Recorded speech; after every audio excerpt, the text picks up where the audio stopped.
هاي هلو، أهلا بيكم، سلام عليكم. اللي هنا أول مرة احنا بنحاول نرجع صوت الروقان في الحياة، واللي مكملين معايا من أول التوقعات والطموح، من أول اللي جاي أحلى. ازاي انتي مش قليلة، انتي مرممة. النهاردة هجاوب على سؤال مهم قوي: ازاي تبقي رايقة وفي نفس الوقت ناجحة؟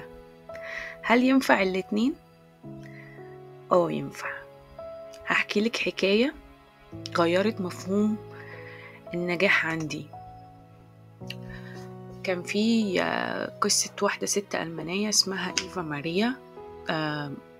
دي كان طول عمرها فاكرة إن النجاح يعني ضغط، شغل، توتر، جري، هو ده الإنجاز. حاجة كده بتقول لها من جواها أنا لازم أعمل أكتر. كانت بتشتغل 10 ساعات، تاخد كورسات، تشيل مسؤولية، تجري كل يوم على أمل إنها تثبت إنها كفاية، لحد ما في يوم وهي في العربية انهارت، جسمها وقع. روحها قالت أنا تعبت. راحت للدكتور، قالوا لها شتريس اللي احنا بنقول عليه ستريس، بس هو باللغة الألمانية شتريس. قالوا لها انت عندك شتريس بيبلستم، يعني عندك تحميل زائد أو ستريس زائد. انت مش مريضة، انت مجهدة زيادة عن اللزوم. وقفت سألت نفسها، هو أنا بجري ليه وبجري على فين؟ قررت تعمل حاجة بسيطة: تهدى، تبطل جري، تمشي في الغابة شوية نص ساعة، تشرب قهوتها بالراحة، تشتغل بهدوء، تسمع نفسها. وبعد شهور قليلة حياتها اتغيرت تماما. كتبت كتاب، الكتاب ده بقى رقم 1 في ألمانيا، اتباع منه 1,000,000 نسخة. بقت واحدة من أهم المدربين في أوروبا. لما سألوها ايه سر النجاح اللي انت فيه ده قوي، قالت لهم كلمة بالألماني: ich habe aufgehört zu rennen، يعني بطلت أجري. وقالت بعدها: ده الهدوء اللي زق حياتي لقدام، الهدوء اللي زق حياتي لقدام. تخيلوا ان الهدوء هو اللي زق حياتها لقدام، مش الجري والسربعة وان انا اعمل حاجة من غير تركيز، وان انا عايزة الحق. لا، مش هو ده اللي بينجح، ومش هو ده اللي بيطلع لقدام. الهدوء هو اللي نجحها. فاكرة لما قلنا انت مش قليلة، انت مرممة، ان الكسور اللي حصلت لك مش بتشوهك، بالعكس بتخليكي اعمق. كانت برضو كده إيفا، ما كانتش مكسورة، كانت محتاجة تبص من جديد. وصلت للهدوء، ومنه وصلت للنجاح. اختارت تبني نفسها، مش تهد أعصابها. الروقان مش معناه إن حياتك خالية من المشاكل، ولا إنك بتتعبي، ولا إنك قاعدة كده طول النهار على الكنبة ما بتعمليش أي حاجة. لا، الروقان هو ترتيب كل حاجة جواكي قبل ما ترتبي اللي حواليكي. زي ما بيقول جلال الدين الرومي: امسك نفسك قبل أن تمسك العالم. وزي ما بيقول القرآن الكريم: ألا بذكر الله تطمئن القلوب، ونعم بالله. مفيش حاجة بتهدي الروح قد الطمأنينة.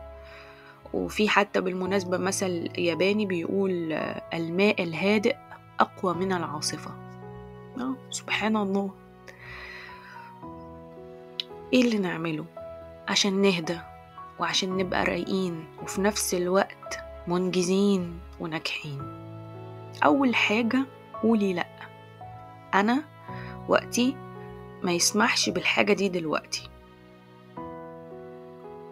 موضوع ليه دعوة بحماية طاقتك، إن أنا مش عايزة أعمل كده عشان أحمي طاقتي. كل يوم أحاول 3 دقايق بس أتنفس وأقول كلمة حلوة مني. فعليا الكلام الحلو لما بنسمعه بيفرق معانا كل يوم تسمعي لنفسك كلام حلو. ونصيحة مهمة قوي مني، اشتغلي بذكاء مش بسرعة. بمعنى النجاح مش سباق، النجاح استمرارية، ان انا اعمل خطوات صغيرة بس استمر عليها، وانا مؤمنة جدا بالخطوات الصغيرة. اهم حاجة كمان ان انا اختار الناس اللي حواليا. ما ينفعش اعمل كده كل الناس اللي حواليا سلبيين، كل الناس اللي حواليا عايزين يمشوا بسرعة ويجروا. لا لا لا، اللي قلبه تقيل عليكي ابعدي، واللي قلبه خفيف عليكي قربي. واخر حاجة من ضمن النصايح ليكي عشان تكوني رايقة، كلمة قالها نجيب محفوظ: لا أحد يستطيع أن يهينك بدون إذن منك. بمعنى أن انتي تحترمي نفسك كويس جدا عشان تدخلي في حالة الروقان اللي بقول عليها، وفي نفس الوقت تبقي ناجحة. مهمة قوي الحتة دي، الاحترام، respect. هنا في ألمانيا respect، الموضوع ده يعني بيتحط تحتيه خطوط كتير قوي. لو فرطتي في احترامك لنفسك مفيش أي حاجة هتكسبيها، ولا سعادة ولا طمأنينة ولا هدوء، كل ده هيعتبروا مش موجودين. ولو انتي قاعدة دلوقتي ومشاعرك مش ثابتة وحاسة انك مش قادرة، اسمعيني، انتي مش قليلة، انتي رايقة، انتي مرممة، انتي ناجحة. لو شكيتي في نفسك يوم، افتكري إيفا اللي أنا البنت اللي أنا حكيت لك حكايتها، إن هي قالت لنفسها في يوم من الأيام أنا كفاية. واوعي تنسي إن اللي جاي أحلى وإنك تستاهلي.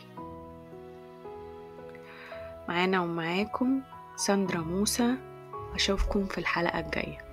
مع السلامة.